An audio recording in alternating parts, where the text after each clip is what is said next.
حاجة بتخليك تعمل مليون شغل في اليوم وبينتهي بيك اليوم انك مش راضي عن اللي انت عملته.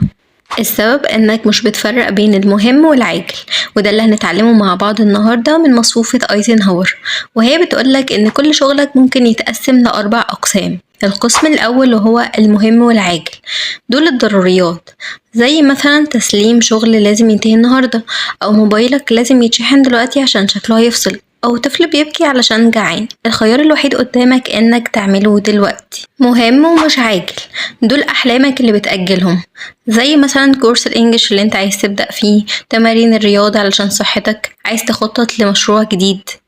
السر دايما إنك تخصص لهم وقت وما تنساهمش في الزحمة حتى لو ربع ساعة في اليوم.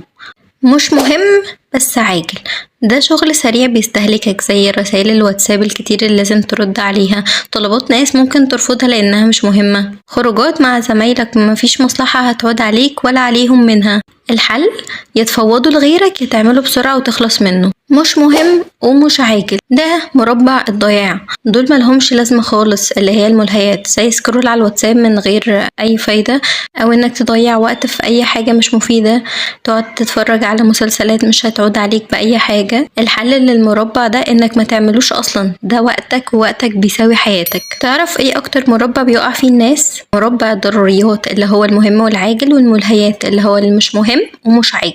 جرب النهاردة قبل ما تبدأ شغلك اسأل نفسك ده مهم وده عاجل، وخلي الإجابة تحطك في المربع الصح. هتحس إن يومك أخيرا بقى تحت السيطرة، مش انت اللي بتجري وراه. جربتوا الطريقة دي؟ اكتبولي في التعليقات ايه أكتر مربع بتقعوا فيه. لو عايز تعرف ازاي اسأل مريم. ما تنسوش لو عجبكم الفيديو تضغطوا لايك وتشاركوه مع أصحاب عشان يصلكم كل جديد.